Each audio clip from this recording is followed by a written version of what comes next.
কক্সবাজারের Sayeman beach resort থেকে এখন আমরা চলে এসেছি ইনানিতে। আর ইনানিতে এসে আমরা এখানে স্টে করছি বে ওয়াচে। আর বে ওয়াচে আমাদের রুমটা কেমন সেটা দেখাচ্ছি। এটা হচ্ছে এন্ট্রান্স, আর এন্ট্রান্স দিয়ে ঢুকে হাতের ডানে এটা ওয়াশরুম, এটা আমি পরে দেখাচ্ছি। আর হাতের বামে আপনারা তো জানেনই এখানে কাপড় চোপড় যা সব কিছু লকার টকার সব কিছু আছে। অল্প একটু খুলে দেখাই, ঝটপট একটা রুম ট্যুর দিব। এই তো এখানে কাপড় চোপড় রাখা, জুতা টুতা রাখা সব কিছুর জন্য, এবং এদের বাথরোব আছে দুইটা, চাইলে ইউজ করা যাবে প্রয়োজনে। আর এই পাশে এখানে এসে হাতের বামে এখানে আছে একদম লম্বা একটা মিরর, আর মিররের সাথে এই পাশে আছে প্রয়োজনীয় জিনিসপত্র রাখার, সাজুগুজু জিনিস হতে পারে, ক্রিম লোশন হাবিজাবি। এই তো আমি অলরেডি চশমার রেখেছি। আর এরপর আছে লাগেজ রাখার জায়গা, এখানে আছে টিভির সাথে আছে বড় সড়ো একটা ডেস্ক যেখানে বসে কাজ করা যাবে, সাথে চেয়ার আছে, কমফোর্টেবল একটা চেয়ার। তারপর এদিকে ডেস্কে এক্সটেনশন আছে, তার সাথে ল্যাম্প আছে দুই রকমের, দুইটা, একটা টেবিল ল্যাম্প, একটা কর্নার ল্যাম্প। আর এখানে একটা টি কর্নার আছে যেখানে দুইটা সুন্দর কমফোর্টেবল কমফি সোফা দেওয়া আছে, আর সাথে সুন্দর একটা টেবিল দেওয়া আছে, টি টেবিল। এই পাশটা পুরাটা ওপেন, পুরাটা গ্লাস দেওয়া, অর্থাৎ আমি যদি পুরা কার্টেন সরিয়ে দিই একদম বাইরে সব লাইট এসে পুরা রুমটা একদম ঝকঝকে চকচকে হয়ে যাবে। রুমটা অনেক বড়। আর এই পাশে আমার মেয়েটা দেখেন কি পড়াশোনা শুরু করে দিছে, যেখানেই যাই কোনো হোটেল রুমে গেলেও সে ওই যে খাতা কলম পেলে সে ওখানে লেখালেখি শুরু করে দেয়। কি লিখছো তুমি? কি করেছো ওটা?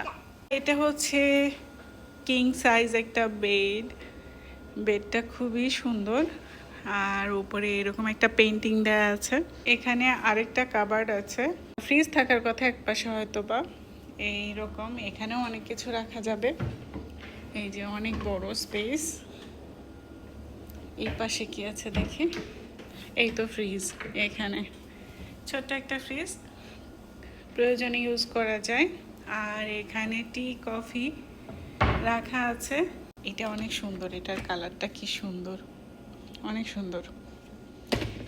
আর এই তো এখানে গ্লাস রাখা। আর সবচেয়ে মজার ব্যাপার হচ্ছে প্রত্যেকটা হোটেল এবং রিসোর্টে প্লাস্টিকের বোতলে করে পানি থাকে, আর এখানে আমি ফার্স্ট টাইম দেখলাম কাচের বোতলে করে মিনারেল ওয়াটার রাখা, একদম সিল করা, বোঝানোর জন্য যে এটা ইনটেক আছে, আমরা প্রথম খাবো। আর এইভাবে প্রথম কোনো হোটেল রিসোর্টে আমি দেখলাম কাচের বোতলে করে খাবার পানি দেয়া। আর যদি এই বোতলটা নিয়ে যাওয়া যায় তো ডেফিনেটলি হয়তো আমি নিয়ে যাব, কারণ সুন্দর লাগছে। আর লক সিস্টেমও খুব সুন্দর, অনেক কাজেই ব্যবহার করা যাবে। তবে মনে হয় না নিয়ে যেতে দিবে, কারণ কাচের বোতলের তো দাম আছে। এইভাবে প্রত্যেকটা দিনের জন্য তো 2টা করে কাচের বোতল তারা দিয়ে দিবে না। এটার টপটা মার্বেল টপ, খুবই সুন্দর লাগছে। পুরা রুমটা আমি একবারে একটু দেখিয়ে দিই। এই যে এরকম। আর এখন সবচেয়ে সুন্দর একটা জিনিস দেখাবো, সেটা হচ্ছে ব্যালকনি আছে, খুবই সুন্দর একটা ব্যালকনি। আফসিন ব্যালকনিটা দেখাও তো। তুমি পর্দাটা সরাও, ওই পাশের পর্দাটা টেনে নিয়ে যাও, হ্যাঁ ওইদিকে। ওয়াও, পর্দা সরিয়েছ, খুলে দাও। ইয়ে, খুবই সুন্দর একটা ব্যালকনি, মাশাআল্লাহ। এই যে সুন্দর একটা ব্যালকনি। এই যে কাপড় শুকানোর জন্য দুইটা দেয়া আছে। বিচে আসলে আমরা সাধারণত ভিজি, সুতরাং কাপড় শুকানোর ব্যবস্থা থাকা খুবই জরুরি। সায়মানে ছিলাম, সেখানেও ছিল এই ব্যবস্থা, আর এখানে বেওয়াচে এসেও পেলাম। হ্যাঁ, এখানে আমরা কি খেতে পারবো? চা কফি খেতে পারবো, তাই না? বাদাম খেতে পারবো না? ওকে, আফসিন বাদাম পছন্দ করে, তাই না? আমরা বিস্কিট খেতে পারবো, অনেক কিছুই খেতে পারবো। আমরা সি ভিউ পাই নাই আমাদের রুমের সাথে, কারণ এখন অনেক বেশি রাশ চলছে, কারণ এখন পিক সিজন। কক্সবাজারে সারা বাংলাদেশের লোকজন এসে জমা হয়েছে, এই কারণে রুম পাওয়া অনেক কঠিন ছিল। আমরা 1 মাস আগে রুম বুকিং দিয়েছি, তারপরও আমরা সি ভিউ রুম পাই নাই। তো এতে কোনো সমস্যা নেই, কারণ আপনারা যারা জানেন বেওয়াচটা লোকেশন, তারা জানেন যে বেওয়াচের সাথেই এদের নিজস্ব বিচ আছে, এবং বিচটা এত কাছে যে সি ভিউ প্রয়োজনই নাই।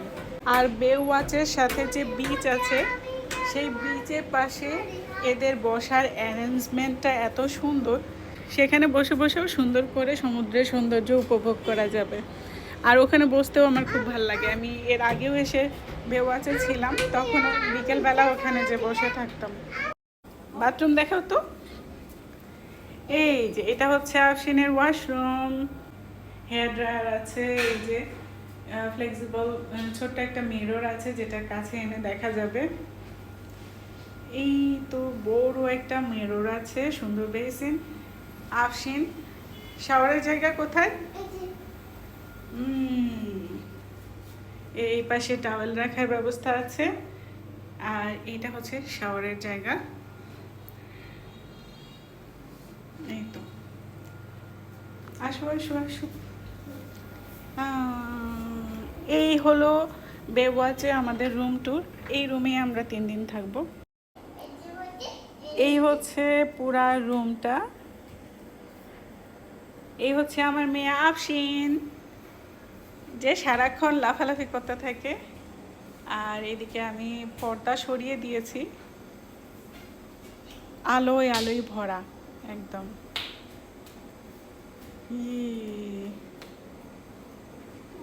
সবাই ভালো থাকবেন, আল্লাহ হাফেজ।